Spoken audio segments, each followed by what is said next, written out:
방콕의 스카이라인이 내려다 보이는 그랜드 볼룸은 성공의 향기로 가득 차 있었다. 수많은 크리스털 샹들리에가 뿜어내는 빛이 최고급 이브닝 드레스와 맞춤 정장을 입은 엘리트들의 보석에 반사되어 눈부시게 반짝였다.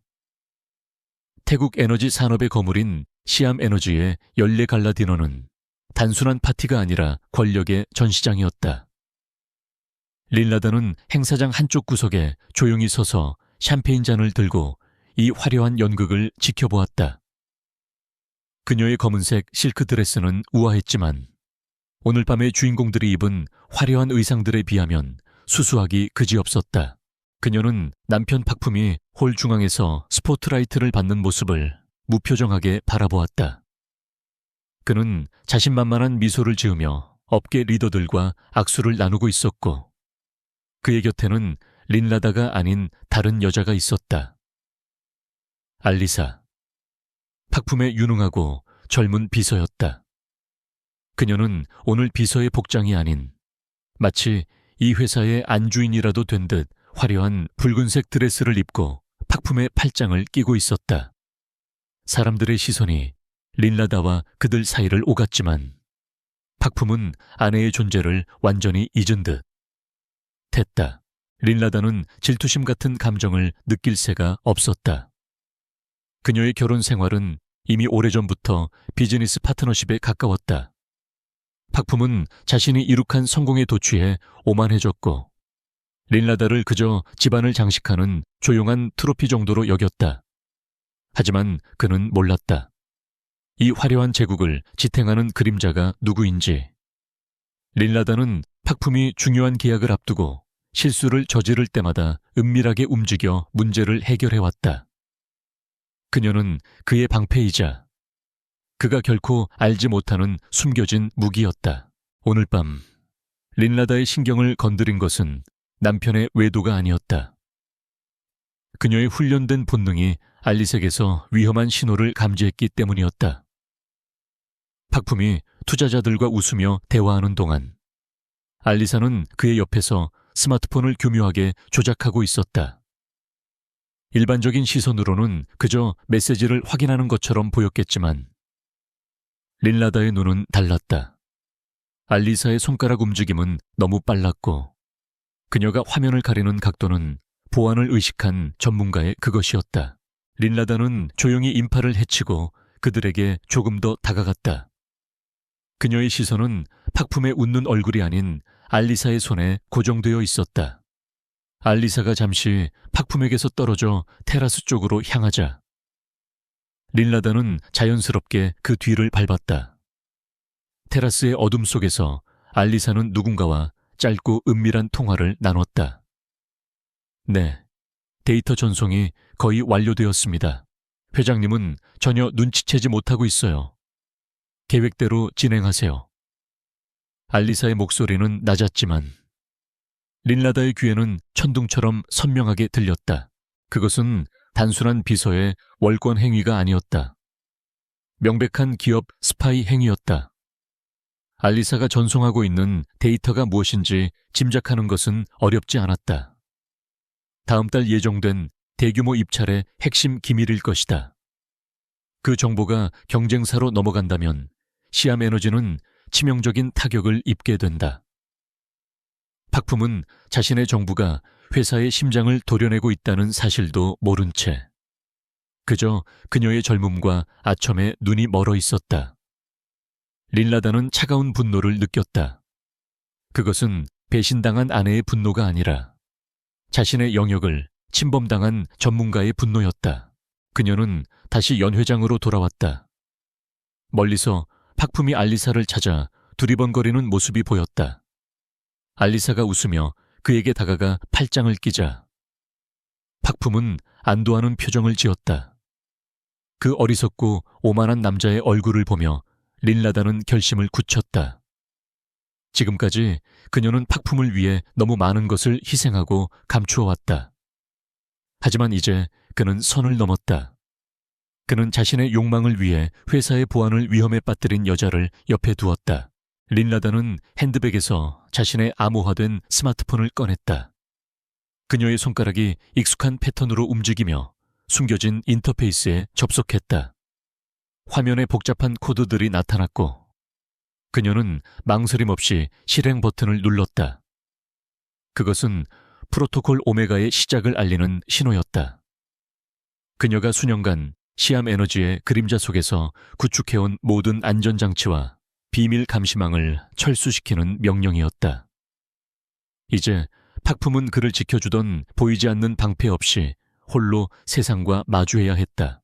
파티는 절정을 향해 치닫고 있었지만 린라다에게는 이 모든 것이 끝의 시작으로 보였다.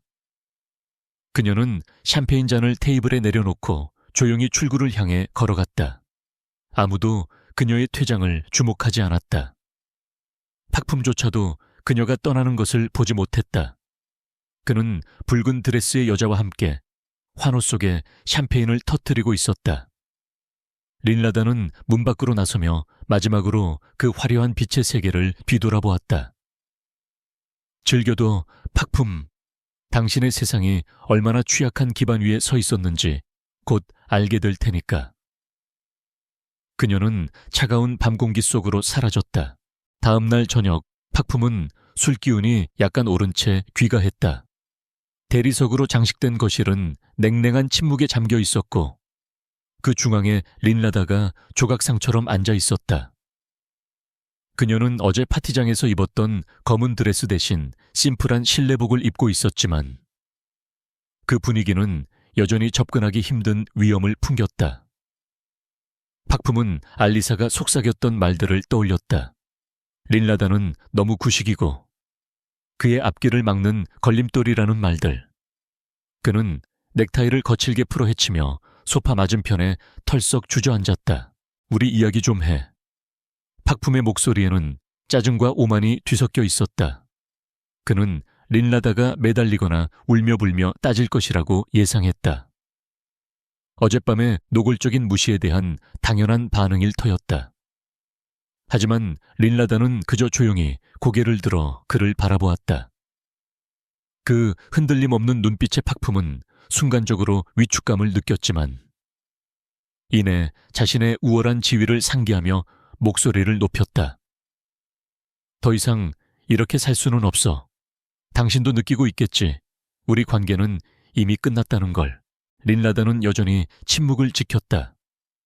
그녀의 침묵은 팍품을 더욱 불안하게 만들었다. 그는 준비해온 서류 봉투를 테이블 위에 던지듯 올려놓았다. 이혼 서류야. 당신이 서명만 하면 모든 게 깨끗하게 정리될 거야. 팍품은 알리사와 함께 계획한 시나리오를 읊어댔다. 그는 자신이 피해자이며 린라다와의 결혼 생활이 얼마나 숨막히는 감옥 같았는지에 대해 장황하게 늘어놓았다. 그의 말은 자기 연민과 비겁한 변명으로 가득 차 있었다. 그리고 이것도 서명해. 팍품이 다른 서류 뭉치를 내밀었다. 그것은 최근 회사에서 발생한 불법 자금 운용에 대한 책임을 린라다에게 전가하는 내용이었다. 당신이 내 아내로서 그동안 누려온 것들에 대한 대가라고 생각해. 이 정도는 해줄 수 있잖아. 당신 명의로 된 차명 계좌 몇 개만 인정하면 돼. 내가 감옥에 가면 당신도 좋을 게 없잖아. 그의 뻔뻔함은 상상을 초월했다.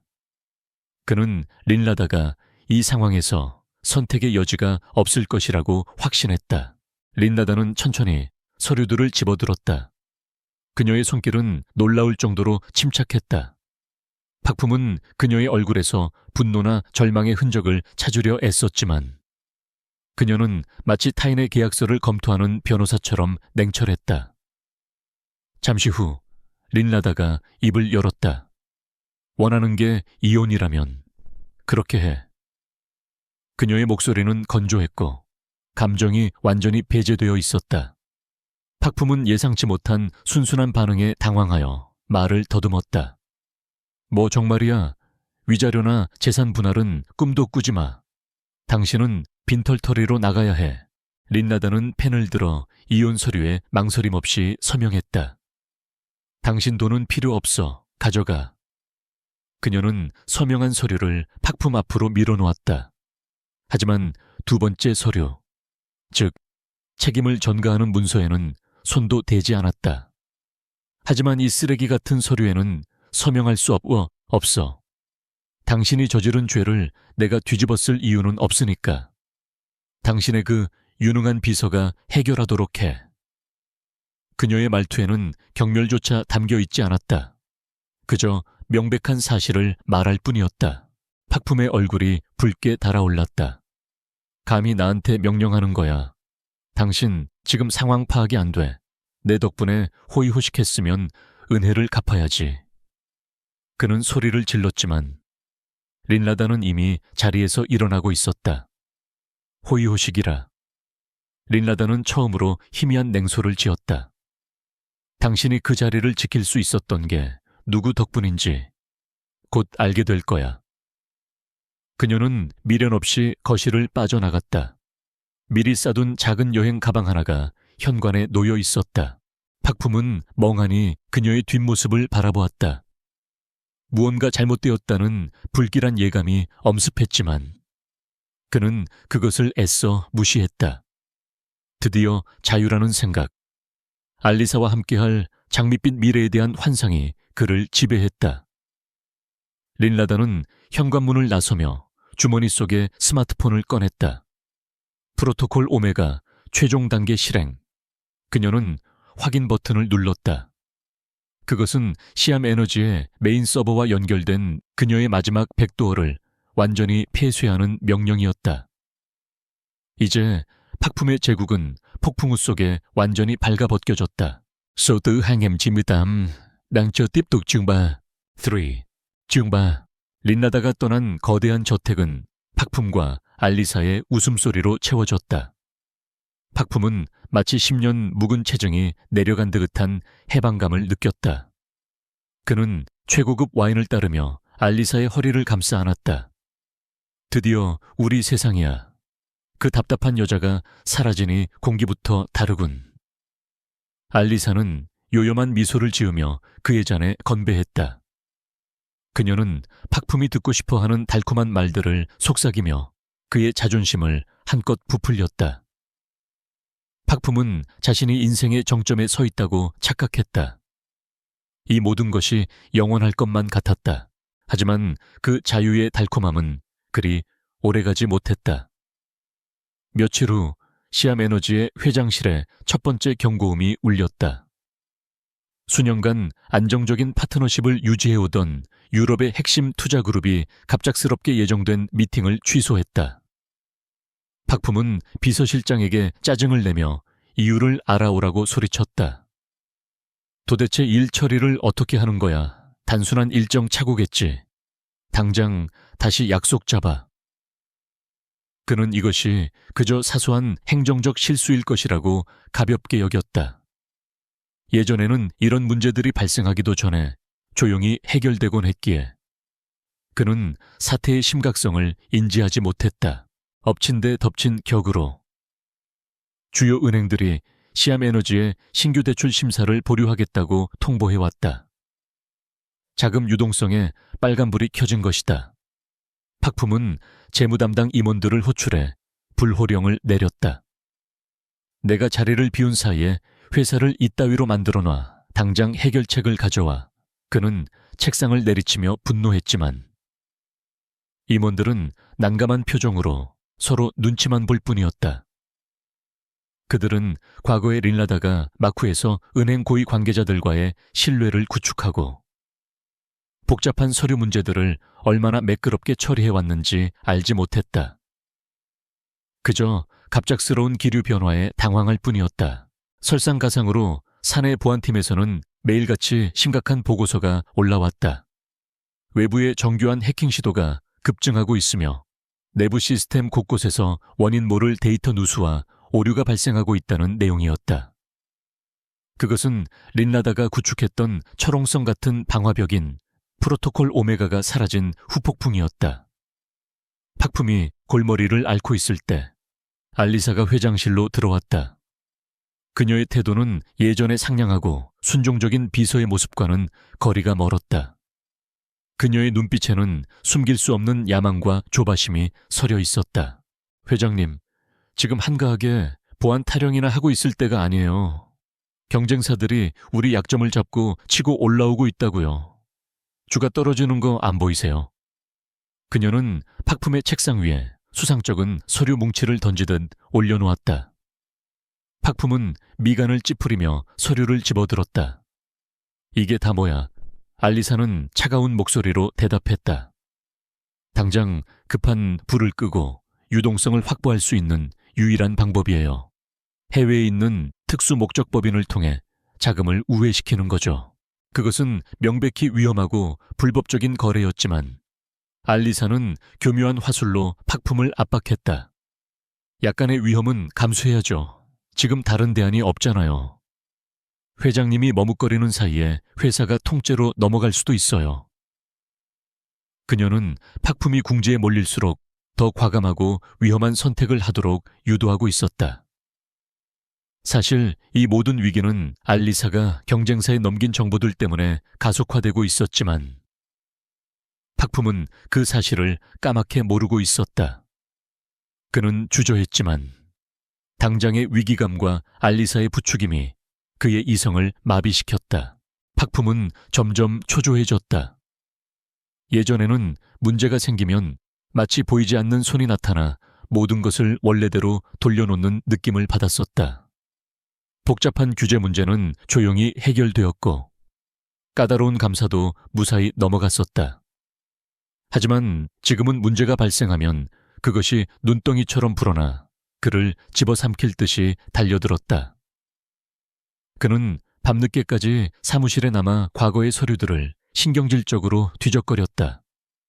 그가 위기 때마다 의지했던 린라다가 관리하던 비밀 파일들이 있던 개인 금고는 텅 비어 있었다. 그는 린라다가 중요한 정보를 빼돌렸다고 생각하며 분노를 터뜨렸다. 빌어먹을 여자, 나를 엿먹이려고 작정을 했군. 나갈 때 빈손으로 나간 척하더니 뒤로는 이런 짓을 꾸미고 있었어. 그는 여전히 깨닫지 못하고 있었다. 린라다가 회사의 정보를 빼돌린 것이 아니라 그녀가 그동안 팍품을 위해 구축해놓은 보이지 않는 안전장치들이 사라진 것뿐이라는 사실을 말이다. 그녀의 존재 자체가 시암 에너지의 가장 큰 경쟁력이자 방어막이었다는 것을 그는 인정할 수 없었다. 팍품은 알리사가 가져온 위험천만한 계약서에 떨리는 손으로 서명했다. 그는 이 모든 혼란이 린라다의 무책임한 가출과 배신 때문이라고 굳게 믿으며 스스로를 합리화했다. 알리사는 서명된 서류를 받아들며 회심의 미소를 지었다. 그녀의 계획은 순조롭게 진행되고 있었다. 팍품은 자신의 오판과 곁에 둔 여자의 배신이 현재의 위기를 초래했다는 진실을 마주하기에는 너무나 오만하고 어리석었다. 그가 누리고 있다고 믿었던 거짓된 자유의 대가는 예상보다 훨씬 빠르고 혹독하게 그에게 청구되고 있었다. 팍품의 아침은 악몽과 함께 시작되었다. 숙취로 지끈거리는 머리를 부여잡고 현 경제 뉴스 채널에서는 시암 에너지에 대한 충격적인 소식이 흘러나오고 있었다. 업계 2위인 경쟁사가 시암 에너지에 대한 적대적 인수합병을 공식 선언한 것이다. 그들은 시암 에너지의 가장 취약한 재무 구조와 최근 알리사의 주도로 이루어진 무리한 해외 투자건을 정확히 겨냥하고 있었다. 주가는 개장과 동시에 하한가로 곤두박질 쳤고 시가총액은 순식간에 수조 원이 증발했다. 알리사가 경쟁사에 넘긴 핵심 기밀 정보들이 시암 에너지를 무너뜨리는 치명적인 무기가 되어 돌아온 것이다. 설상가상으로 오후가 되자 특수수사국 요원들이 본사로 들이닥쳤다. 그들은 팍품이 며칠 전 알리사의 부추김에 넘어가 서명했던 불법 외환 거래와 분식 회계 혐의에 대한 압수수색 영장을 제시했다. 팍품은 사색이 되어 자신의 든든한 뒷배라고 믿었던 정재계 고위 인사들에게 다급히 전화를 걸었다. 그동안 뇌물과 향응을 제공하며 형님 동생 하던 사이였다. 하지만 신호음만 길게 이어질 뿐 누구도 그의 전화를 받지 않았다. 평소에는 굽신거리던 그들이 침몰하는 배에서 가장 먼저 뛰어내려 그와 선을 긋고 있었다. 팍품은 완전히 이성을 잃고 미쳐 날뛰었다. 그는 이 모든 총체적 난국이 린라다의 치밀한 복수극이라고 확신하며 고래고래 소리를 질렀다. 그 여자가 날 함정에 빠뜨린 거야. 빈털터리로 나간 척하면서 뒤로는 내 회사를 무너뜨릴 계획을 세우고 있었던 거라고. 그는 회사에서 쫓겨나듯 집으로 돌아와 광기 어린 사람처럼 집안을 뒤지기 시작했다. 린라다가 숨겨두었을, 그를 파멸시킬 증거나 혹은 이 상황을 타개할 비책을 찾기 위해서였다. 그는 평소에는 거들떠보지도 않던 린라다의 작은 서재로 들어가 책장과 서랍을 난폭하게 헤집었다. 책들이 바닥에 나뒹굴고 서랍장이 부서져 나갔다. 한참을 난동을 부리던 그의 손에 책장 뒤편 깊숙한 곳에 숨겨져 있던 먼지 쌓인 낡은 비밀, 금고가 잡혔다. 팍품은 떨리는 손으로 금고를 열고 그 안에 있던 두툼한 서류철을 꺼내 펼쳤다. 그곳에는 그가 10년 넘게 함께 살면서도 전혀 알지 못했던 린라다의 충격적인 진실이 담겨 있었다. 그것은 국가정보기관 경제범죄 대응팀의 극비요원 프로필이었다. 코드네임 사일런트 가디언 침묵의 수호자. 보고서에 따르면 린라다는 과거 국제 금융범죄 조직들을 와해시키고 국가 경제를 위기에서 구해낸 전설적인 정보 분석가이자 작전관이었다. 그녀는 단순한 가정주부가 아니었다. 팍품이 오만하게 무시했던 그 조용한 여자는 사실 금융계의 어둠 속에서 황제보다 더 강력한 힘을 발휘했던 존재였다. 서류에는 그녀가 팍품과 결혼한 후 은퇴를 선택한 경위가 적혀 있었다. 더욱 충격적인 것은 그 뒤에 이어진 기록들이었다. 시암 에너지 리스크 관리 로그라는 제목의 파일에는 결혼 생활 내내 린라다가 그림자처럼 움직이며 처리해온 수백 건의 위험 요소들이 상세히 기록되어 있었다. 팍품이 자신의 능력으로 성사시켰다고 믿었던 대형 계약들의 이면에는 경쟁사의 방해 공작을 사전에 차단한 린라다의 치밀한 공작이 있었다. 그가 법적 문제 없이 넘겼다고 생각했던 수많은 위기 상황들 역시 그녀가 막후에서 움직여 관계당국과 조율한 결과였다. 팍품은 다리에 힘이 풀려 바닥에 주저앉고 말았다. 서류철이 손에서 미끄러져 종이들이 흩날렸다. 그는 자신이 얼마나 거대한 착각과 오만 속에 살아왔는지 비로소 깨달았다. 그는 스스로를 난세의 영웅이라 여겼지만 사실은 린라다라는 강력하고 헌신적인 방패 뒤에 숨어 호가호위했던 철부지 어린아이에 불과했다. 그는 자신의 제국을 지탱해주던 가장 강력한 수호자를 스스로 내치고 모욕했으며 자신의 목을 조여오는 독사를 제 손으로 품 안으로 끌어들인 것이었다. 텅 빈 저택의 냉랭한 정적이 그 어느 때보다 무겁고 공포스럽게 그를 짓눌렀다. 팍품이 충격에서 차에 헤어나오기도 전에 마지막 결정타가 가해졌다. 텅 빈 저택의 고요함을 깨고 울린 휴대폰 너머로 개인 비서실장의 다급하고 떨리는 목소리가 들려왔다. 회사의 비상금고와 연결된 오직 팍품과 알리사만이 접근 권한을 가진 비밀 계좌의 잔고가 바닥났다는 보고였다. 팍품은 순간 숨이 멎는 것 같았다. 그는 미친 사람처럼 계단을 뛰어올라 알리사가 머물던 게스트룸으로 달려갔다. 방문을 거칠게 열어젖히자 예상했던 최악의 광경이 그를 맞이했다. 방은 마치 폭풍이 휩쓸고 간 듯했다. 옷장 문은 활짝 열려 있었고 알리사가 그토록 집착하던 화려한 명품 의류와 가방들은 흔적도 없이 사라져 있었다. 팍품이 선물했던 고가의 보석들이 담겨 있던 보석함도 텅 비어 있었다.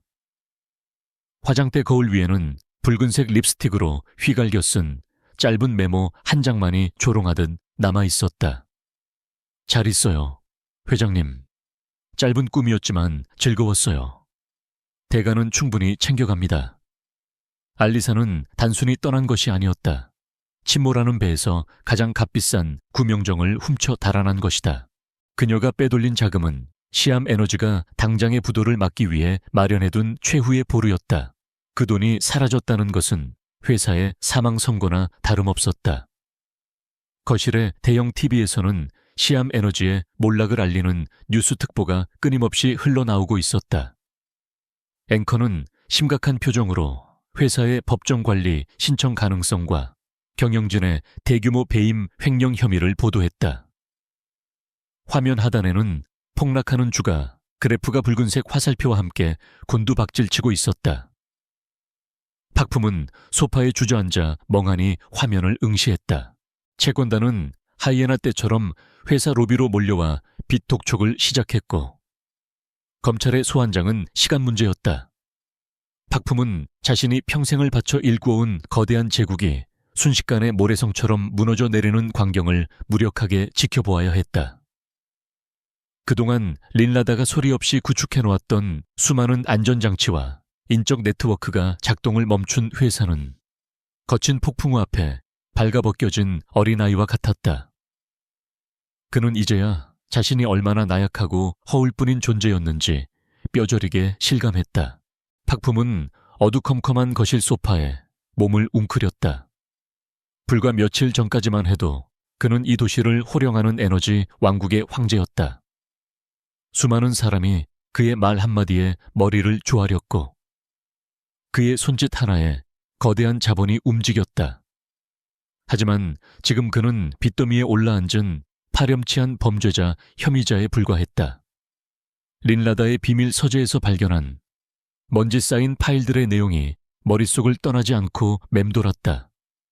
사일런트 가디언. 그 이름의 무게가 심장을 짓눌렀다. 그녀는 지난 10년간 수십 번도 넘게 그의 목숨과 회사를 절체절명의 위기에서 구해냈었다.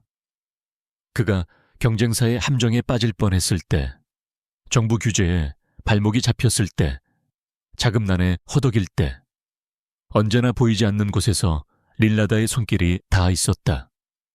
그녀는 아무런 대가도, 인정도 바라지 않고 묵묵히 그를 지켜왔던 것이다.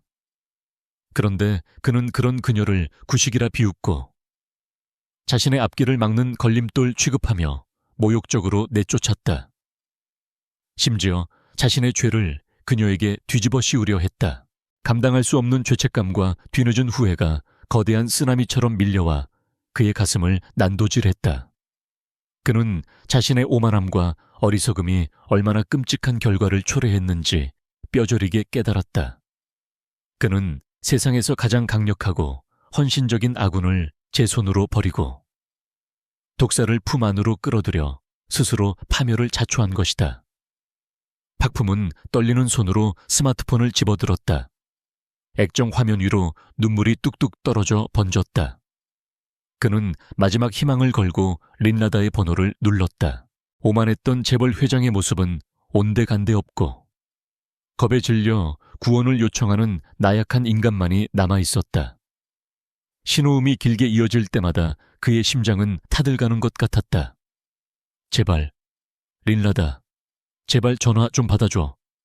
그는 수십 통의 부재중 전화를 남기고 울먹이며 장문의 음성 메시지를 녹음했다.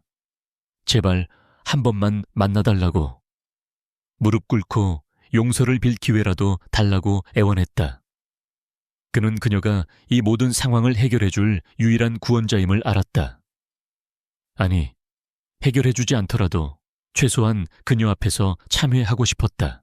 새벽이 밝아올 무렵까지 그는 전화기를 손에서 놓지 못했다. 뜬 눈으로 밤을 지새운 그의 몰골은 초췌하기 그지없었다. 마침내 짧은 진동과 함께 린라다에게서 문자 메시지 한 통이 도착했다. 박품은 감전된 사람처럼 튀어올라 허겁지겁 메시지를 확인했다. 거기에는 감정이 완전히 배제된 건조한 어조로 만날 장소와 시간이 적혀 있었다. 오늘 오후 3시 시내 외곽 안전가옥. 그것은 화해의 제스처가 아니었다. 죄인에게 내려진 마지막 소환 통보와도 같았다. 하지만 박품에게는 선택의 여지가 없었다. 그는 지푸라기라도 잡는 심정으로 그 차가운 부름에 응해야만 했다. 약속 장소는 방콕 외곽의 한적한 숲속에 위치한 안전가옥이었다. 팍품이 도착했을 때 그곳은 이미 삼엄한 경비태세가 갖춰져 있었다. 검은 양복을 입은 건장한 경호원들이 입구를 지키고 있었고 그들의 날카로운 시선은 팍품을 잠재적인 위협 요소로 간주하는 듯했다. 팍품은 초라한 자신의 모습을 의식하며 위축되었다. 며칠 전만 해도 최고급 세단을 타고 어디든 프리패스로 통과하던 그였지만 지금은 택시에서 내려 경호원들의 몸수색을 받아야 하는 처지였다. 그의 명품 정장은 구겨지고 얼룩져 있었고 덥수룩한 수염과 퀭한 눈동자는 그가 겪고 있는 지옥 같은 시간을 여실히 보여주고 있었다. 그는 마치 도살장에 끌려온 소처럼 떨리는 다리를 이끌고 건물 안으로 들어섰다. 안내를 받아 들어간 회의실의 공기는 차갑고 무거웠다. 방 한가운데 놓인 긴 마호가니 테이블 끝에 릴라다가 앉아 있었다. 그녀를 본 순간 팍품은 숨이 턱 막혔다. 그가 기억하던 조용하고 순종적인 아내의 모습은 온데간데 없었다. 릴라다는 완벽하게 재단된 짙은 감색 정장을 입고 있었고 그녀의 자세는 한치의 흐트러짐도 없이 당당했다. 그녀의 눈빛은 심해처럼 깊고 차가웠으며 그 어떤 감정의 동요도 읽을 수 없었다. 그녀는 마치 자신의 왕국을 내려다보는 여왕처럼 혹은 피고인을 신문하는 냉철한 재판관처럼 그곳에 존재했다. 그녀 주변을 감싼 압도적인 아우라에 팍품은 스스로가 한 줌의 재처럼 하찮게 느껴졌다. 팍품은 비틀거리며 테이블로 다가가 그녀 앞에 무릎을 꿇었다. 자존심 따위는 이미 시궁창에 버린 지 오래였다. 릴라다, 여보, 내가 잘못했어. 정말 죽을 죄를 졌어. 그의 목소리는 울음 섞인 신음처럼 터져 나왔다.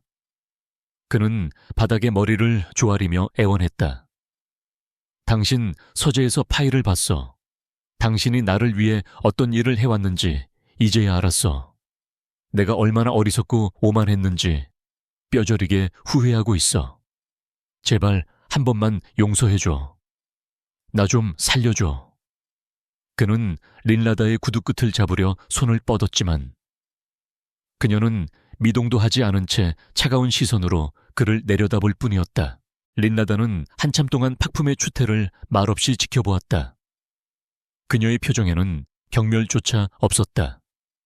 그저 업무상 만난 실패한 비즈니스 파트너를 대하는 듯한 건조한 무관심만이 존재했다. 이윽고 그녀가 입을 열었다. 그녀의 목소리는 낮았지만 방 안의 공기를 얼어붙게 만들 만큼 명료했다. 일어나, 보기 흉하니까. 그녀의 명령조에 팍품은 엉거주춤 몸을 일으켜 의자에 앉았다. 그는 기대에 찬 눈빛으로 린라다를 바라보았다. 혹시라도 그녀가 마음을 돌려 자신을 구원해줄지 모른다는 신락 같은 희망을 품었다. 하지만 이어진 그녀의 말은 그의 심장에 비수를 꽂았다. 당신이 궁금해 할 것 같아서 말해주는데 알리사는 멀리 가지 못했어. 린라다는 테이블 위에 서류 한 장을 던지듯 밀어놓았다. 그것은 알리사가 공항에서 체포되는 순간의 사진이었다. 팍품은 믿을 수 없다는 표정으로 사진을 들여다보았다.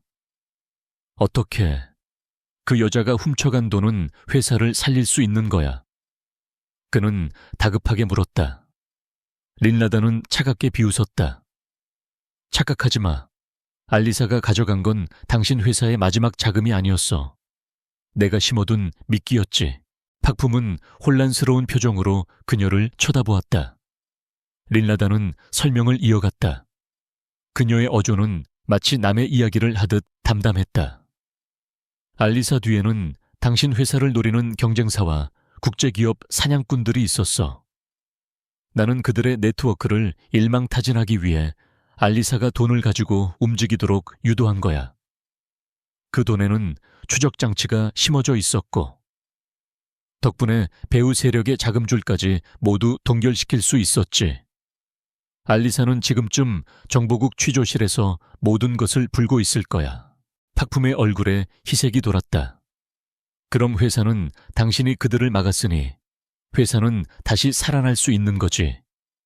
그는 린라다가 다시 예전처럼 자신의 수호자가 되어 모든 문제를 해결해 주었다고 믿었다. 하지만 린라다는 고개를 저었다. 아니, 나는 내 영역을 침범한 자들을 응징하고 내 방식대로 마무리를 지었을 뿐이야. 당신 회사를 살리기 위해 한 일이 아니야. 그녀의 말은 잔혹할 정도로 냉정했다. 무세운 소리야. 당신이 다 해결했다며 팍품이 절규했다. 린라다는 자리에서 천천히 일어났다. 그녀의 그림자가 팍품을 덮쳤다. 당신은 아직도 이해를 못하는군. 내가 당신에게 이혼 서류를 내밀었을 때 나는 당신의 아내로서뿐만 아니라 당신의 그림자로서도 완전히 손을 뗀 거야. 프로토콜 오메가의 종료는 당신에 대한 나의 모든 보호가 끝났다는 선언이었어. 당신이 저지른 불법 행위들, 방만한 경영, 그 모든 책임은 이제 오롯이 당신 몫이야. 팍품은 망연자실한 표정으로 그녀를 올려다보았다. 그럼 나를 왜 만나준 거야? 이렇게 비참하게 만들려고 린라다는 문 쪽으로 걸음을 옮기며 마지막으로 그를 돌아보았다. 그녀의 눈빛은 여전히 건조했다. 당신이 모든 것을 잃었을 때 어떤 표정을 지을지 궁금했어. 내 10년의 헌신을 배신으로 갚은 대가가 어떤 것인지 내 눈으로 직접 확인하고 싶었거든. 이제 확인했으니 됐어. 그녀의 목소리에는 일말의 미련도 남아있지 않았다. 린라다 제발. 팍품이 의자에서 굴러떨어지며 그녀를 향해 기어갔지만 린라다는 뒤도 돌아보지 않고 방을 나갔다. 육중한 문이 닫히는 소리가 팍품에게는 세상의 종말을 알리는 종소리처럼 들렸다. 잠시 후 회의실의 다른 문이 열리고 제복을 입은 경찰관들과 검찰 수사관들이 들이닥쳤다. 그들은 바닥에 엎드려 울부짖는 팍품에게 다가와 차가운 수갑을 채웠다. 팍품은 저항할 힘조차 없었다. 그는 자신이 쌓아 올렸다고 믿었던 모래성이 완전히 파도에 쓸려 나가는 것을 무력하게 느끼며 어둠 속으로 끌려갔다.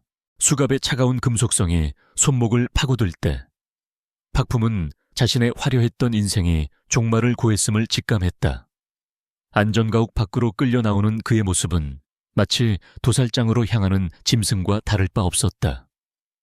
수많은 카메라 플래시가 터지며 그의 초라한 몰골을 낱낱이 비추었고 기자들의 질문, 공세가 비수처럼 쏟아졌다. 그는 고개를 들 수조차 없었다. 경찰 호송차의 딱딱한 좌석에 구겨 넣어지듯 앉은 그는 창밖으로 빠르게 지나가는 방콕의 풍경을 멍하니 바라보았다. 그가 그토록 오만하게 내려다보던 도시가 이제는 그를 비웃으며 멀어지고 있었다. 구치소의 공기는 습하고 역겨운 냄새로 가득 차 있었다. 그는 입고 있던 최고급 맞춤 정장을 벗어야 했고 대신 거칠고 냄새나는 주황색 수의가 지급되었다. 그 옷을 걸치는 순간 시암 에너지 회장 팍품이라는 아이덴티티는 완전히 소멸했다. 그는 이제 그저 번호로 불리는 수많은 범죄자 중 한 명일 뿐이었다. 그가 배정받은 독방은 그의 저택 화장실보다도 작았다. 구석에 놓인 녹슨 변기와 차가운 시멘트 바닥 위에 깔린 얇은 매트리스가 전부였다. 그는 매트리스 위에 웅크리고 앉아 무릎에 얼굴을 파묻었다. 뼛속까지 시려오는 한기가 느껴졌다. 철창 너머 복도 벽에 걸린 작은 텔레비전에서는 끊임없이 뉴스가 흘러나오고 있었다. 그것은 팍품을 위한 공개 처형식이나 다름없었다.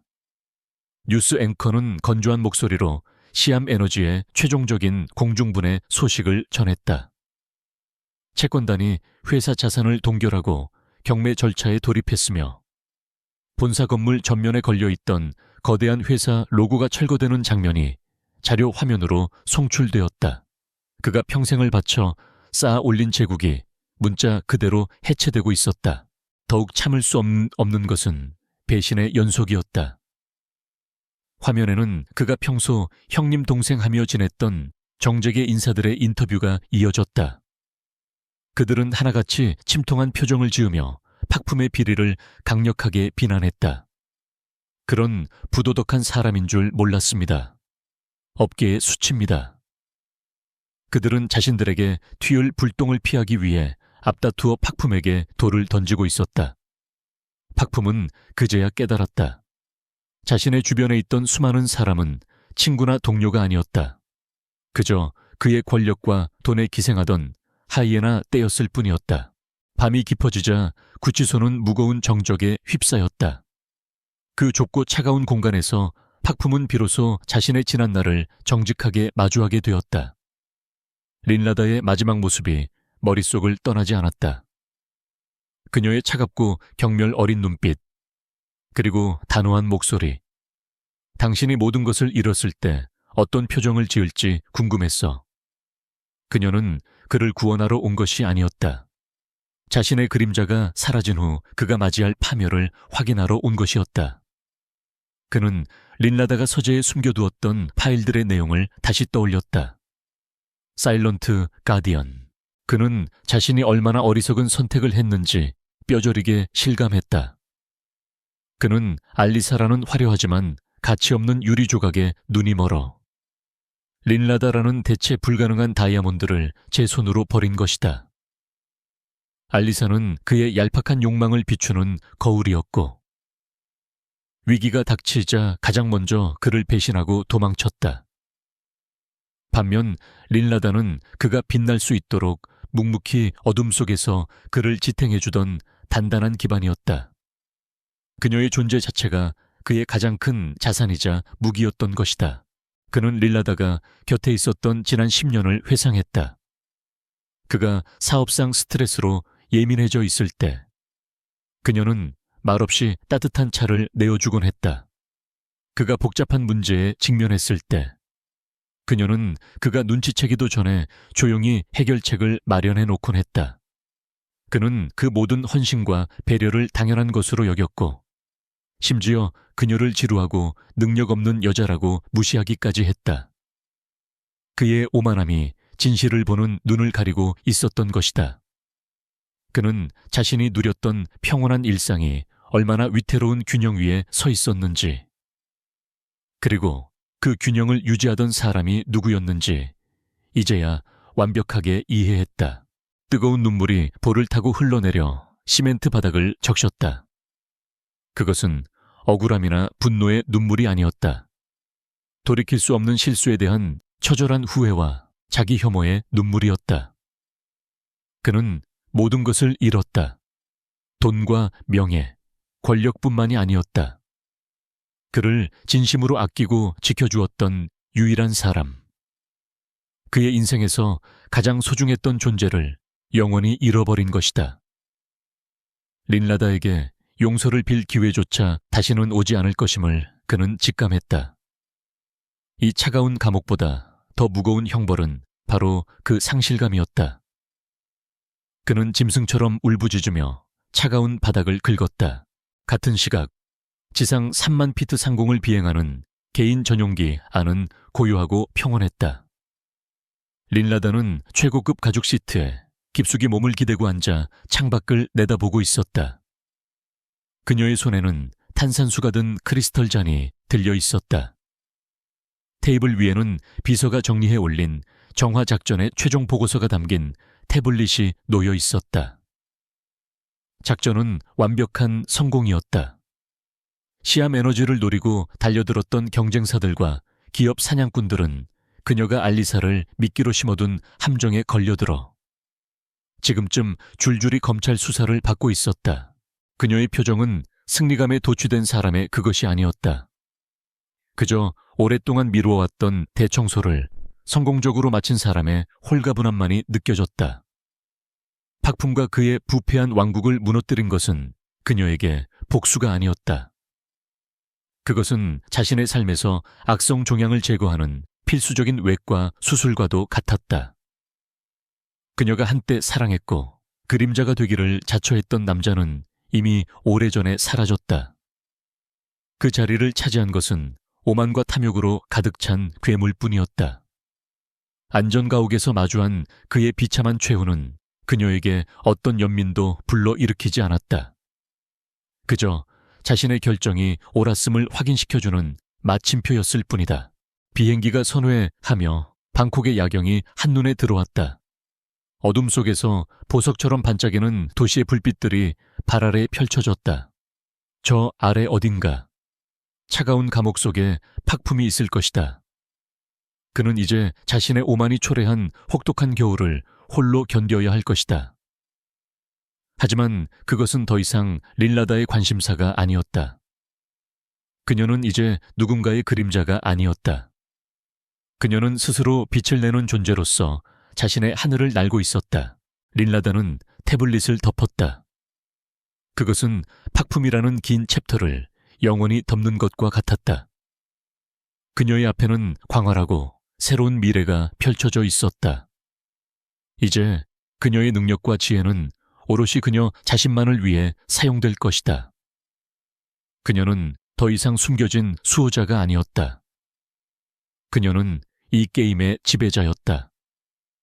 전용기는 어둠을 가르며 새로운 새벽을 향해 힘차게 날아갔다.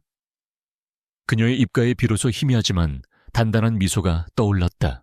방콕의 스카이라인이 내려다 보이는 그랜드 볼룸은 성공의 향기로 가득 차 있었다.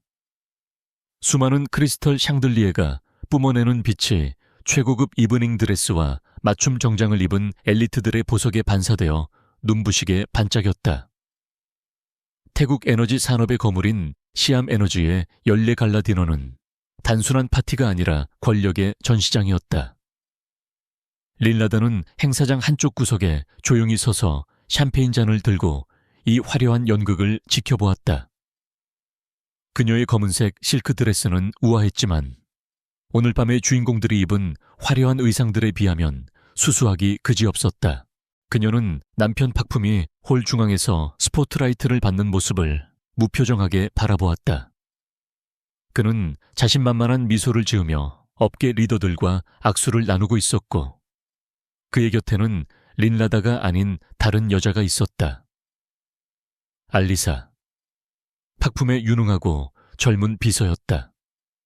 그녀는 오늘 비서의 복장이 아닌 마치 이 회사의 안주인이라도 된 듯 화려한 붉은색 드레스를 입고 팍품의 팔짱을 끼고 있었다. 사람들의 시선이 린라다와 그들 사이를 오갔지만 팍품은 아내의 존재를 완전히 잊은 듯 했다. 린라다는 질투심 같은 감정을 느낄 새가 없었다. 그녀의 결혼 생활은 이미 오래전부터 비즈니스 파트너십에 가까웠다. 팍품은 자신이 이룩한 성공에 도취해 오만해졌고 린라다를 그저 집안을 장식하는 조용한 트로피 정도로 여겼다. 하지만 그는 몰랐다. 이 화려한 제국을 지탱하는 그림자가 누구인지. 린라다는 팍품이 중요한 계약을 앞두고 실수를 저지를 때마다 은밀하게 움직여 문제를 해결해왔다. 그녀는 그의 방패이자 그가 결코 알지 못하는 숨겨진 무기였다. 오늘 밤 린라다의 신경을 건드린 것은 남편의 외도가 아니었다. 그녀의 훈련된 본능이 알리색에서 위험한 신호를 감지했기 때문이었다. 팍품이 투자자들과 웃으며 대화하는 동안 알리사는 그의 옆에서 스마트폰을 교묘하게 조작하고 있었다. 일반적인 시선으로는 그저 메시지를 확인하는 것처럼 보였겠지만 린라다의 눈은 달랐다. 알리사의 손가락 움직임은 너무 빨랐고 그녀가 화면을 가리는 각도는 보안을 의식한 전문가의 그것이었다. 린라다는 조용히 인파를 해치고 그들에게 조금 더 다가갔다. 그녀의 시선은 팍품의 웃는 얼굴이 아닌 알리사의 손에 고정되어 있었다. 알리사가 잠시 팍품에게서 떨어져 테라스 쪽으로 향하자 린라다는 자연스럽게 그 뒤를 밟았다. 테라스의 어둠 속에서 알리사는 누군가와 짧고 은밀한 통화를 나눴다. 네, 데이터 전송이 거의 완료되었습니다. 회장님은 전혀 눈치채지 못하고 있어요. 계획대로 진행하세요. 알리사의 목소리는 낮았지만 린라다의 귀에는 천둥처럼 선명하게 들렸다. 그것은 단순한 비서의 월권 행위가 아니었다. 명백한 기업 스파이 행위였다. 알리사가 전송하고 있는 데이터가 무엇인지 짐작하는 것은 어렵지 않았다. 다음 달 예정된 대규모 입찰의 핵심 기밀일 것이다. 그 정보가 경쟁사로 넘어간다면 시암에너지는 치명적인 타격을 입게 된다. 박품은 자신의 정부가 회사의 심장을 도려내고 있다는 사실도 모른 채 그저 그녀의 젊음과 아첨에 눈이 멀어 있었다. 린라다는 차가운 분노를 느꼈다. 그것은 배신당한 아내의 분노가 아니라 자신의 영역을 침범당한 전문가의 분노였다. 그녀는 다시 연회장으로 돌아왔다. 멀리서 박품이 알리사를 찾아 두리번거리는 모습이 보였다. 알리사가 웃으며 그에게 다가가 팔짱을 끼자 박품은 안도하는 표정을 지었다. 그 어리석고 오만한 남자의 얼굴을 보며 린라다는 결심을 굳혔다. 지금까지 그녀는 박품을 위해 너무 많은 것을 희생하고 감추어왔다. 하지만 이제 그는 선을 넘었다. 그는 자신의 욕망을 위해 회사의 보안을 위험에 빠뜨린 여자를 옆에 두었다. 린라다는 핸드백에서 자신의 암호화된 스마트폰을 꺼냈다. 그녀의 손가락이 익숙한 패턴으로 움직이며 숨겨진 인터페이스에 접속했다. 화면에 복잡한 코드들이 나타났고 그녀는 망설임 없이 실행 버튼을 눌렀다. 그것은 프로토콜 오메가의 시작을 알리는 신호였다. 그녀가 수년간 시암에너지의 그림자 속에서 구축해온 모든 안전장치와 비밀 감시망을 철수시키는 명령이었다. 이제 박품은 그를 지켜주던 보이지 않는 방패 없이 홀로 세상과 마주해야 했다. 파티는 절정을 향해 치닫고 있었지만 린라다에게는 이 모든 것이 끝의 시작으로 보였다. 그녀는 샴페인 잔을 테이블에 내려놓고 조용히 출구를 향해 걸어갔다. 아무도 그녀의 퇴장을 주목하지 않았다. 박품조차도 그녀가 떠나는 것을 보지 못했다. 그는 붉은 드레스의 여자와 함께 환호 속에 샴페인을 터뜨리고 있었다. 린라다는 문 밖으로 나서며 마지막으로 그 화려한 빛의 세계를 뒤돌아보았다. 즐겨도 박품, 당신의 세상이 얼마나 취약한 기반 위에 서 있었는지 곧 알게 될 테니까. 그녀는 차가운 밤 공기 속으로 사라졌다. 다음 날 저녁 박품은 술 기운이 약간 오른 채 귀가했다. 대리석으로 장식된 거실은 냉랭한 침묵에 잠겨 있었고 그 중앙에 린라다가 조각상처럼 앉아 있었다. 그녀는 어제 파티장에서 입었던 검은 드레스 대신 심플한 실내복을 입고 있었지만 그 분위기는 여전히 접근하기 힘든 위험을 풍겼다. 박품은 알리사가 속삭였던 말들을 떠올렸다. 린라다는 너무 구식이고 그의 앞길을 막는 걸림돌이라는 말들. 그는 넥타이를 거칠게 풀어 헤치며 소파 맞은편에 털썩 주저앉았다. 우리 이야기 좀 해. 박품의 목소리에는 짜증과 오만이 뒤섞여 있었다.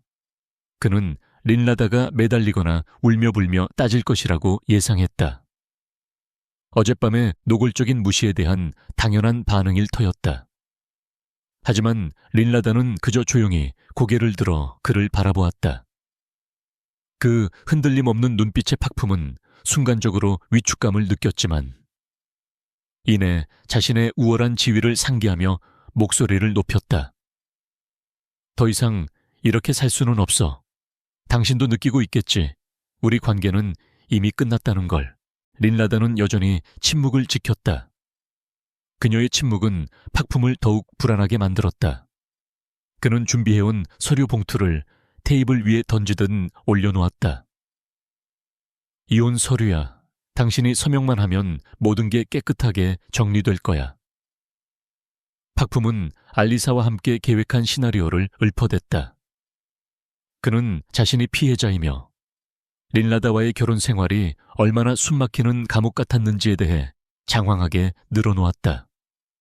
그의 말은 자기 연민과 비겁한 변명으로 가득 차 있었다.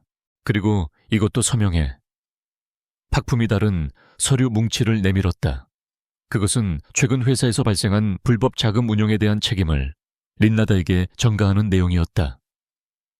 당신이 내 아내로서 그동안 누려온 것들에 대한 대가라고 생각해. 이 정도는 해줄 수 있잖아. 당신 명의로 된 차명 계좌 몇 개만 인정하면 돼. 내가 감옥에 가면 당신도 좋을 게 없잖아. 그의 뻔뻔함은 상상을 초월했다. 그는 린라다가 이 상황에서 선택의 여지가 없을 것이라고 확신했다. 린라다는 천천히 서류들을 집어들었다. 그녀의 손길은 놀라울 정도로 침착했다. 박품은 그녀의 얼굴에서 분노나 절망의 흔적을 찾으려 애썼지만 그녀는 마치 타인의 계약서를 검토하는 변호사처럼 냉철했다. 잠시 후 린라다가 입을 열었다. 원하는 게 이혼이라면 그렇게 해. 그녀의 목소리는 건조했고 감정이 완전히 배제되어 있었다. 박품은 예상치 못한 순순한 반응에 당황하여 말을 더듬었다. 뭐 정말이야. 위자료나 재산 분할은 꿈도 꾸지 마. 당신은 빈털터리로 나가야 해. 린라다는 펜을 들어 이혼 서류에 망설임 없이 서명했다. 당신 돈은 필요 없어. 가져가. 그녀는 서명한 서류를 박품 앞으로 밀어놓았다. 하지만 두 번째 서류, 즉 책임을 전가하는 문서에는 손도 대지 않았다. 하지만 이 쓰레기 같은 서류에는 서명할 수 없어. 당신이 저지른 죄를 내가 뒤집었을 이유는 없으니까. 당신의 그 유능한 비서가 해결하도록 해. 그녀의 말투에는 경멸조차 담겨 있지 않았다. 그저 명백한 사실을 말할 뿐이었다. 박품의 얼굴이 붉게 달아올랐다. 감히 나한테 명령하는 거야. 당신 지금 상황 파악이 안 돼. 내 덕분에 호의호식했으면 은혜를 갚아야지. 그는 소리를 질렀지만 린라다는 이미 자리에서 일어나고 있었다. 호의호식이라. 린라다는 처음으로 희미한 냉소를 지었다. 당신이 그 자리를 지킬 수 있었던 게 누구 덕분인지 곧 알게 될 거야. 그녀는 미련 없이 거실을 빠져나갔다. 미리 싸둔 작은 여행 가방 하나가 현관에 놓여 있었다. 박품은 멍하니 그녀의 뒷모습을 바라보았다. 무언가 잘못되었다는 불길한 예감이 엄습했지만 그는 그것을 애써 무시했다. 드디어 자유라는 생각, 알리사와 함께할 장밋빛 미래에 대한 환상이 그를 지배했다. 린라다는 현관문을 나서며 주머니 속에 스마트폰을 꺼냈다. 프로토콜 오메가 최종 단계 실행.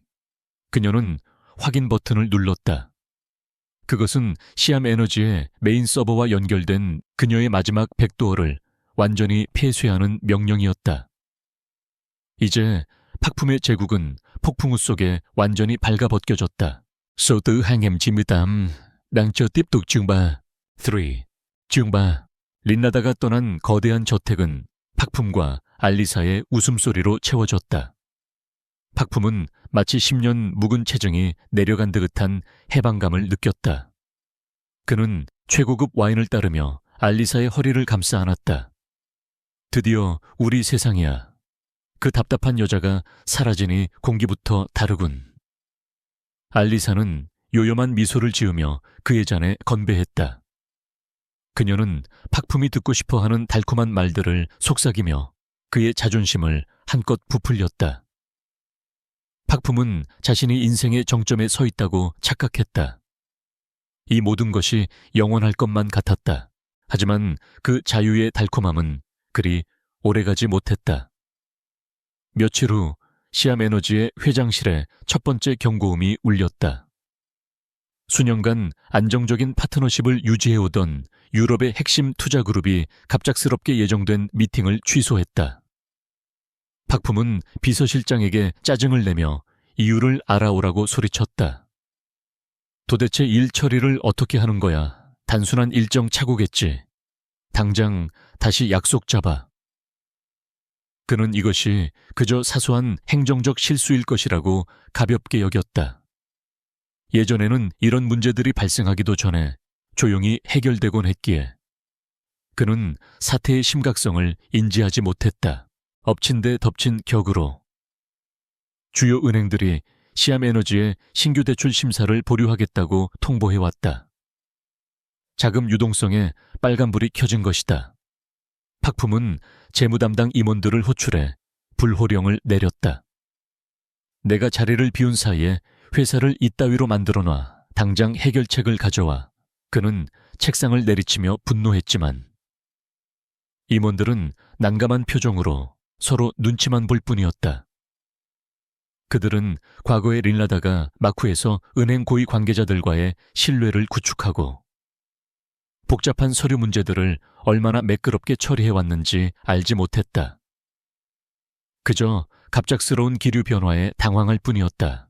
설상가상으로 사내 보안팀에서는 매일같이 심각한 보고서가 올라왔다. 외부의 정교한 해킹 시도가 급증하고 있으며 내부 시스템 곳곳에서 원인 모를 데이터 누수와 오류가 발생하고 있다는 내용이었다. 그것은 린라다가 구축했던 철옹성 같은 방화벽인 프로토콜 오메가가 사라진 후폭풍이었다. 팍품이 골머리를 앓고 있을 때 알리사가 회장실로 들어왔다. 그녀의 태도는 예전에 상냥하고 순종적인 비서의 모습과는 거리가 멀었다. 그녀의 눈빛에는 숨길 수 없는 야망과 조바심이 서려 있었다. 회장님, 지금 한가하게 보안 타령이나 하고 있을 때가 아니에요. 경쟁사들이 우리 약점을 잡고 치고 올라오고 있다고요. 주가 떨어지는 거 안 보이세요? 그녀는 팍품의 책상 위에 수상쩍은 서류 뭉치를 던지듯 올려놓았다. 팍품은 미간을 찌푸리며 서류를 집어들었다. 이게 다 뭐야? 알리사는 차가운 목소리로 대답했다. 당장 급한 불을 끄고 유동성을 확보할 수 있는 유일한 방법이에요. 해외에 있는 특수 목적법인을 통해 자금을 우회시키는 거죠. 그것은 명백히 위험하고 불법적인 거래였지만 알리사는 교묘한 화술로 팍품을 압박했다. 약간의 위험은 감수해야죠. 지금 다른 대안이 없잖아요. 회장님이 머뭇거리는 사이에 회사가 통째로 넘어갈 수도 있어요. 그녀는 팍품이 궁지에 몰릴수록 더 과감하고 위험한 선택을 하도록 유도하고 있었다. 사실 이 모든 위기는 알리사가 경쟁사에 넘긴 정보들 때문에 가속화되고 있었지만 팍품은 그 사실을 까맣게 모르고 있었다. 그는 주저했지만 당장의 위기감과 알리사의 부추김이 그의 이성을 마비시켰다. 팍품은 점점 초조해졌다. 예전에는 문제가 생기면 마치 보이지 않는 손이 나타나 모든 것을 원래대로 돌려놓는 느낌을 받았었다. 복잡한 규제 문제는 조용히 해결되었고 까다로운 감사도 무사히 넘어갔었다. 하지만 지금은 문제가 발생하면 그것이 눈덩이처럼 불어나 그를 집어삼킬 듯이 달려들었다. 그는 밤늦게까지 사무실에 남아 과거의 서류들을 신경질적으로 뒤적거렸다. 그가 위기 때마다 의지했던 린라다가 관리하던 비밀 파일들이 있던 개인 금고는 텅 비어 있었다. 그는 린라다가 중요한 정보를 빼돌렸다고 생각하며 분노를 터뜨렸다. 빌어먹을 여자, 나를 엿먹이려고 작정을 했군. 나갈 때 빈손으로 나간 척하더니 뒤로는 이런 짓을 꾸미고 있었어. 그는 여전히 깨닫지 못하고 있었다. 린라다가 회사의 정보를 빼돌린 것이 아니라 그녀가 그동안 팍품을 위해 구축해놓은 보이지 않는 안전장치들이 사라진 것뿐이라는 사실을 말이다. 그녀의 존재 자체가 시암 에너지의 가장 큰 경쟁력이자 방어막이었다는 것을 그는 인정할 수 없었다. 팍품은 알리사가 가져온 위험천만한 계약서에 떨리는 손으로 서명했다. 그는 이 모든 혼란이 린라다의 무책임한 가출과 배신 때문이라고 굳게 믿으며 스스로를 합리화했다. 알리사는 서명된 서류를 받아들며 회심의 미소를 지었다.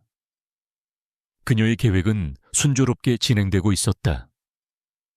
팍품은 자신의 오판과 곁에 둔 여자의 배신이 현재의 위기를 초래했다는 진실을 마주하기에는 너무나 오만하고 어리석었다. 그가 누리고 있다고 믿었던 거짓된 자유의 대가는 예상보다 훨씬 빠르고 혹독하게 그에게 청구되고 있었다. 팍품의 아침은 악몽과 함께 시작되었다. 숙취로 지끈거리는 머리를 부여잡고 켠 경제뉴스 채널에서는 시암 에너지에 대한 충격적인 소식이 흘러나오고 있었다. 업계 2위인 경쟁사가 시암 에너지에 대한 적대적 인수합병을 공식 선언한 것이다. 그들은 시암 에너지의 가장 취약한 재무 구조와 최근 알리사의 주도로 이루어진 무리한 해외 투자건을 정확히 겨냥하고 있었다.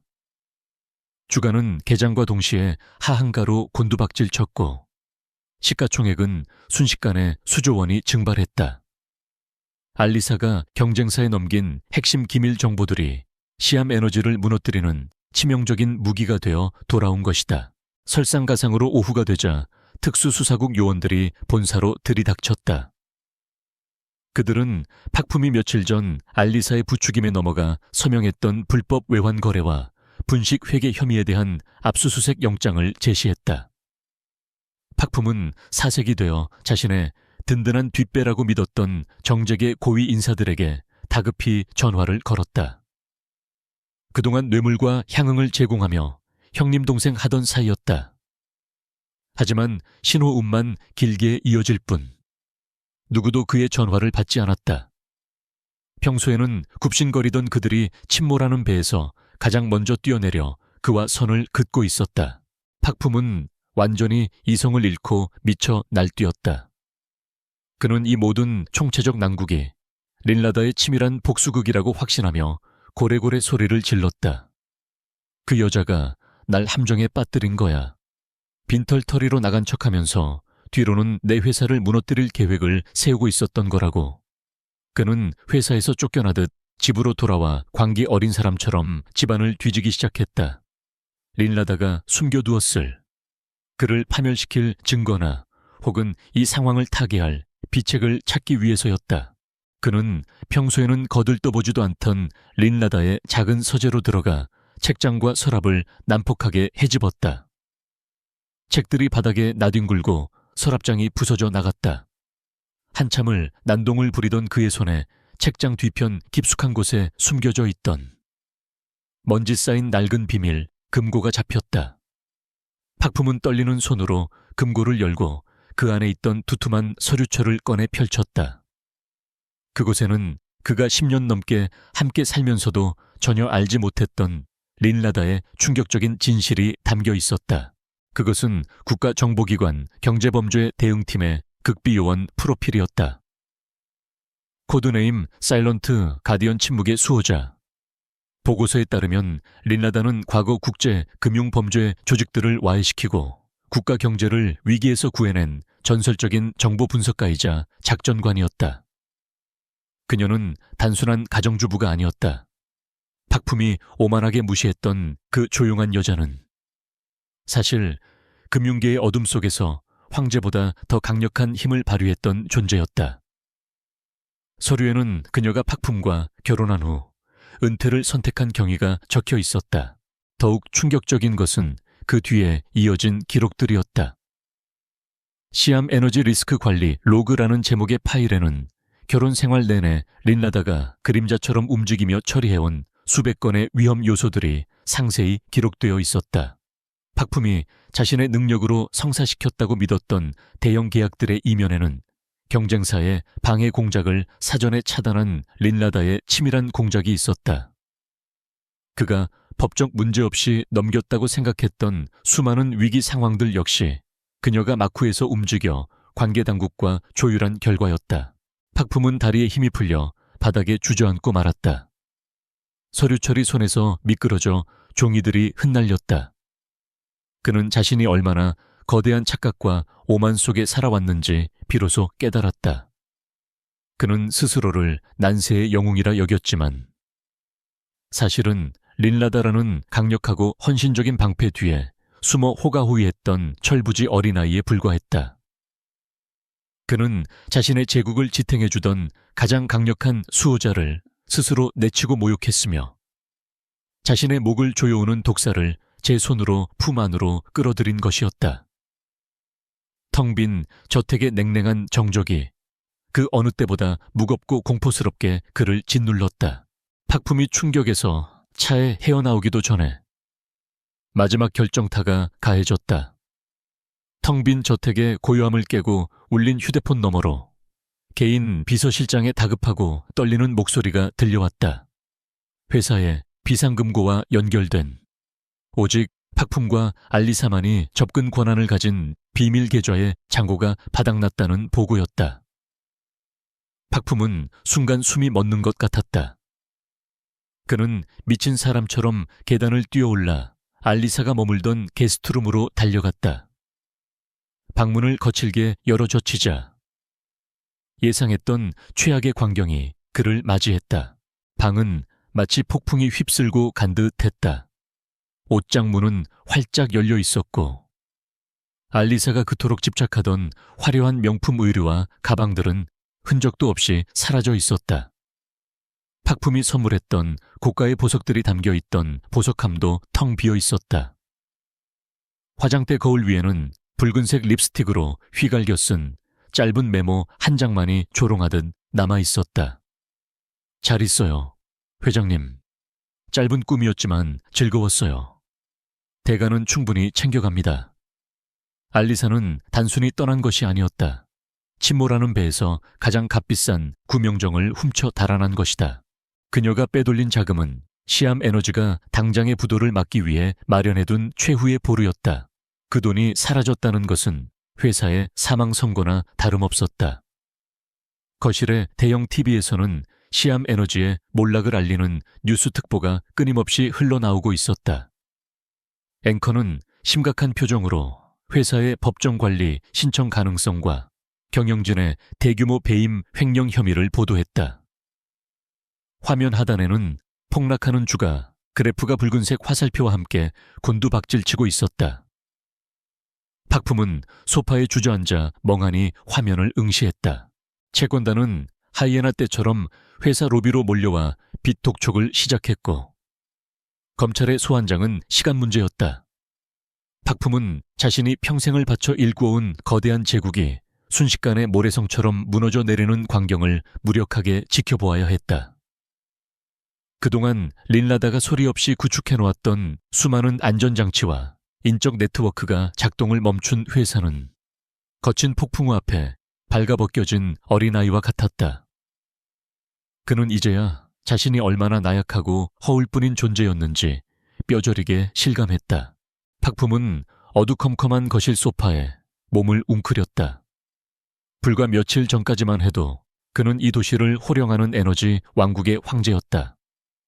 수많은 사람이 그의 말 한마디에 머리를 조아렸고 그의 손짓 하나에 거대한 자본이 움직였다. 하지만 지금 그는 빚더미에 올라앉은 파렴치한 범죄자, 혐의자에 불과했다. 린라다의 비밀 서재에서 발견한 먼지 쌓인 파일들의 내용이 머릿속을 떠나지 않고 맴돌았다. 사일런트 가디언. 그 이름의 무게가 심장을 짓눌렀다. 그녀는 지난 10년간 수십 번도 넘게 그의 목숨과 회사를 절체절명의 위기에서 구해냈었다. 그가 경쟁사의 함정에 빠질 뻔했을 때, 정부 규제에 발목이 잡혔을 때, 자금난에 허덕일 때, 언제나 보이지 않는 곳에서 린라다의 손길이 닿아 있었다. 그녀는 아무런 대가도, 인정도 바라지 않고 묵묵히 그를 지켜왔던 것이다.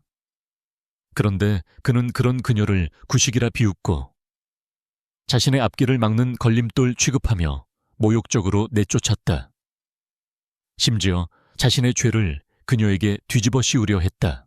감당할 수 없는 죄책감과 뒤늦은 후회가 거대한 쓰나미처럼 밀려와 그의 가슴을 난도질했다. 그는 자신의 오만함과 어리석음이 얼마나 끔찍한 결과를 초래했는지 뼈저리게 깨달았다.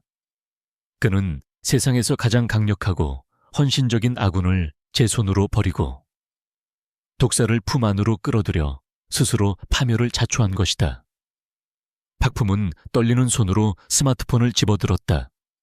액정 화면 위로 눈물이 뚝뚝 떨어져 번졌다.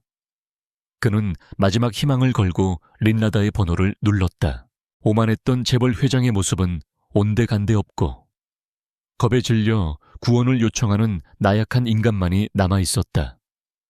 신호음이 길게 이어질 때마다 그의 심장은 타들가는 것 같았다. 제발, 린라다, 제발 전화 좀 받아줘. 그는 수십 통의 부재중 전화를 남기고 울먹이며 장문의 음성 메시지를 녹음했다. 제발 한 번만 만나달라고. 무릎 꿇고 용서를 빌 기회라도 달라고 애원했다. 그는 그녀가 이 모든 상황을 해결해줄 유일한 구원자임을 알았다.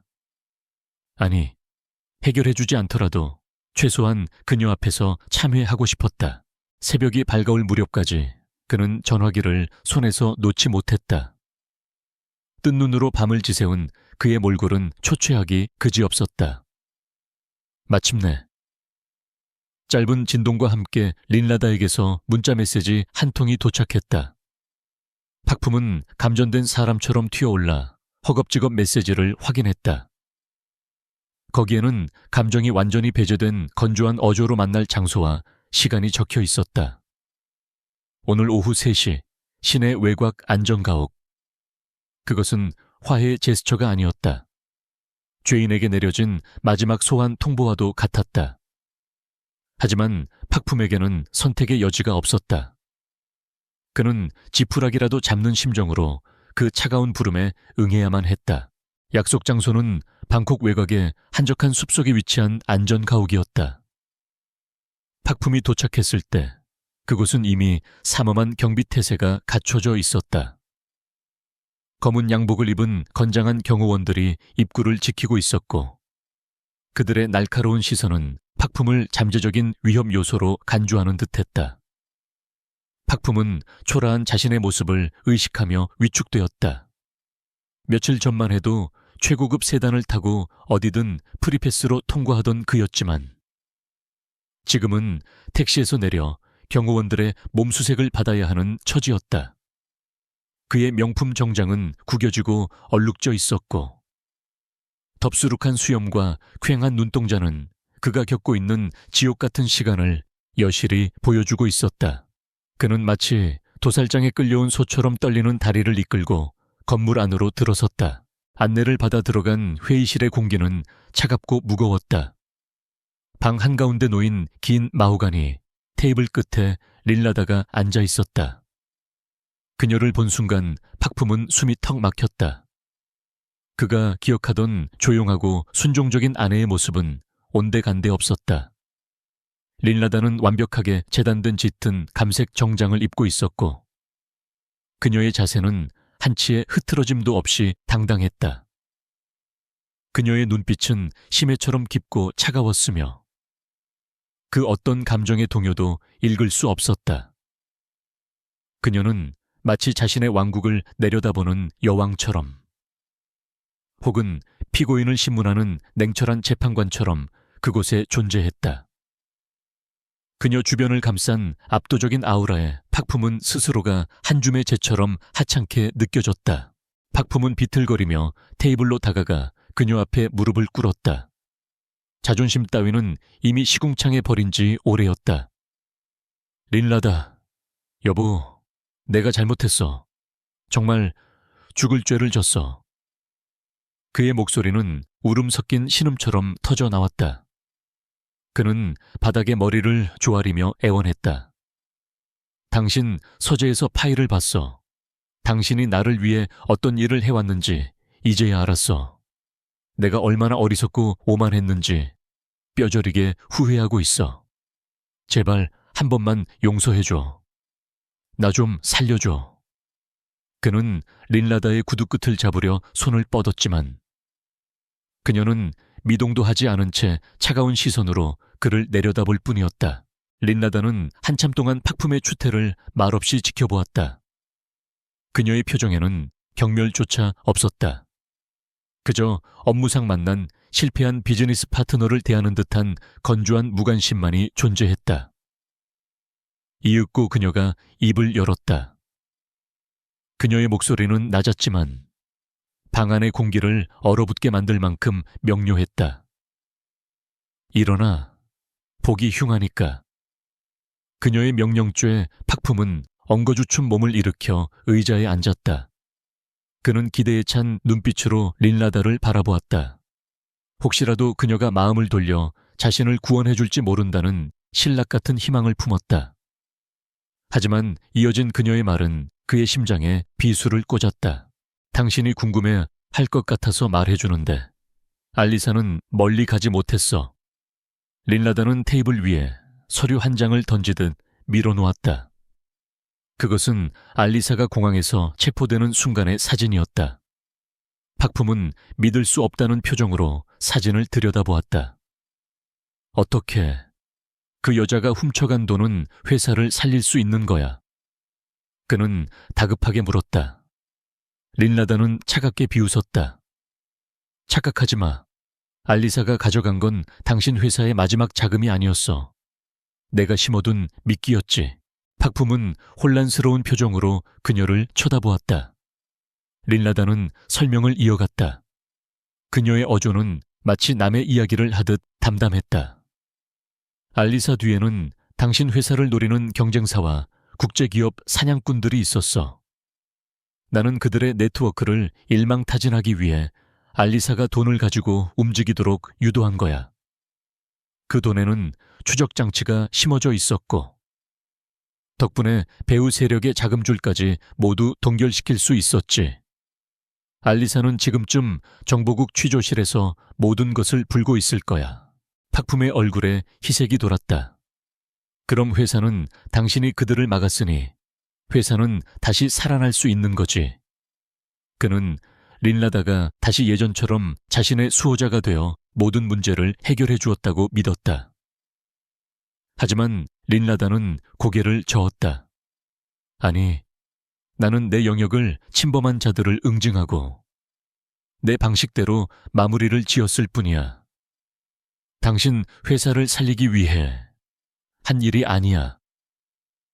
그녀의 말은 잔혹할 정도로 냉정했다. 무세운 소리야. 당신이 다 해결했다며 박품이 절규했다. 린라다는 자리에서 천천히 일어났다.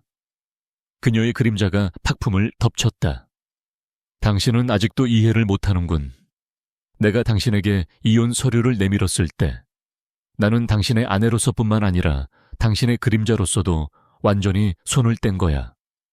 프로토콜 오메가의 종료는 당신에 대한 나의 모든 보호가 끝났다는 선언이었어. 당신이 저지른 불법 행위들, 방만한 경영, 그 모든 책임은 이제 오롯이 당신 몫이야. 박품은 망연자실한 표정으로 그녀를 올려다보았다. 그럼 나를 왜 만나준 거야? 이렇게 비참하게 만들려고 린라다는 문 쪽으로 걸음을 옮기며 마지막으로 그를 돌아보았다. 그녀의 눈빛은 여전히 건조했다. 당신이 모든 것을 잃었을 때 어떤 표정을 지을지 궁금했어. 내 10년의 헌신을 배신으로 갚은 대가가 어떤 것인지 내 눈으로 직접 확인하고 싶었거든. 이제 확인했으니 됐어. 그녀의 목소리에는 일말의 미련도 남아있지 않았다. 린라다 제발. 박품이 의자에서 굴러떨어지며 그녀를 향해 기어갔지만 린라다는 뒤도 돌아보지 않고 방을 나갔다.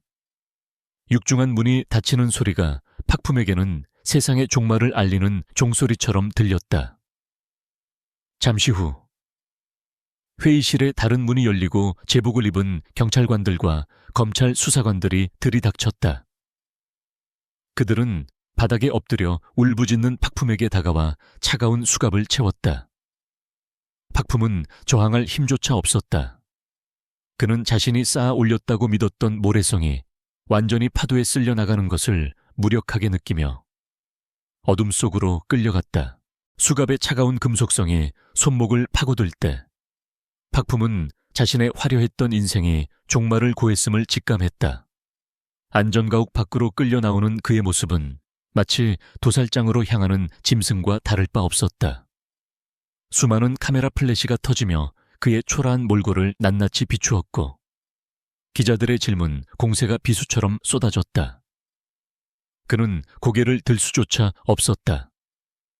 경찰 호송차의 딱딱한 좌석에 구겨 넣어지듯 앉은 그는 창밖으로 빠르게 지나가는 방콕의 풍경을 멍하니 바라보았다. 그가 그토록 오만하게 내려다보던 도시가 이제는 그를 비웃으며 멀어지고 있었다. 구치소의 공기는 습하고 역겨운 냄새로 가득 차 있었다. 그는 입고 있던 최고급 맞춤 정장을 벗어야 했고 대신 거칠고 냄새나는 주황색 수의가 지급되었다. 그 옷을 걸치는 순간 시암 에너지 회장 박품이라는 아이덴티티는 완전히 소멸했다. 그는 이제 그저 번호로 불리는 수많은 범죄자 중 한 명일 뿐이었다. 그가 배정받은 독방은 그의 저택 화장실보다도 작았다. 구석에 놓인 녹슨 변기와 차가운 시멘트 바닥 위에 깔린 얇은 매트리스가 전부였다. 그는 매트리스 위에 웅크리고 앉아 무릎에 얼굴을 파묻었다. 뼛속까지 시려오는 한기가 느껴졌다. 철창 너머 복도 벽에 걸린 작은 텔레비전에서는 끊임없이 뉴스가 흘러나오고 있었다. 그것은 팍품을 위한 공개 처형식이나 다름없었다. 뉴스 앵커는 건조한 목소리로 시암 에너지의 최종적인 공중분해 소식을 전했다. 채권단이 회사 자산을 동결하고 경매 절차에 돌입했으며 본사 건물 전면에 걸려있던 거대한 회사 로고가 철거되는 장면이 자료 화면으로 송출되었다. 그가 평생을 바쳐 쌓아 올린 제국이 문자 그대로 해체되고 있었다. 더욱 참을 수 없는 것은 배신의 연속이었다. 화면에는 그가 평소 형님 동생하며 지냈던 정재계 인사들의 인터뷰가 이어졌다. 그들은 하나같이 침통한 표정을 지으며 팍품의 비리를 강력하게 비난했다. 그런 부도덕한 사람인 줄 몰랐습니다. 업계의 수치입니다. 그들은 자신들에게 튀을 불똥을 피하기 위해 앞다투어 팍품에게 돌을 던지고 있었다. 팍품은 그제야 깨달았다. 자신의 주변에 있던 수많은 사람은 친구나 동료가 아니었다. 그저 그의 권력과 돈에 기생하던 하이에나 떼였을 뿐이었다. 밤이 깊어지자 구치소는 무거운 정적에 휩싸였다. 그 좁고 차가운 공간에서 팍품은 비로소 자신의 지난날을 정직하게 마주하게 되었다. 린라다의 마지막 모습이 머릿속을 떠나지 않았다. 그녀의 차갑고 경멸 어린 눈빛, 그리고 단호한 목소리. 당신이 모든 것을 잃었을 때 어떤 표정을 지을지 궁금했어. 그녀는 그를 구원하러 온 것이 아니었다. 자신의 그림자가 사라진 후 그가 맞이할 파멸을 확인하러 온 것이었다. 그는 린라다가 서재에 숨겨두었던 파일들의 내용을 다시 떠올렸다. 사일런트 가디언. 그는 자신이 얼마나 어리석은 선택을 했는지 뼈저리게 실감했다. 그는 알리사라는 화려하지만 가치 없는 유리 조각에 눈이 멀어 린라다라는 대체 불가능한 다이아몬드를 제 손으로 버린 것이다. 알리사는 그의 얄팍한 욕망을 비추는 거울이었고 위기가 닥치자 가장 먼저 그를 배신하고 도망쳤다. 반면 린라다는 그가 빛날 수 있도록 묵묵히 어둠 속에서 그를 지탱해주던 단단한 기반이었다. 그녀의 존재 자체가 그의 가장 큰 자산이자 무기였던 것이다. 그는 린라다가 곁에 있었던 지난 10년을 회상했다. 그가 사업상 스트레스로 예민해져 있을 때 그녀는 말없이 따뜻한 차를 내어주곤 했다. 그가 복잡한 문제에 직면했을 때 그녀는 그가 눈치채기도 전에 조용히 해결책을 마련해 놓곤 했다. 그는 그 모든 헌신과 배려를 당연한 것으로 여겼고 심지어 그녀를 지루하고 능력 없는 여자라고 무시하기까지 했다. 그의 오만함이 진실을 보는 눈을 가리고 있었던 것이다. 그는 자신이 누렸던 평온한 일상이 얼마나 위태로운 균형 위에 서 있었는지, 그리고 그 균형을 유지하던 사람이 누구였는지 이제야 완벽하게 이해했다.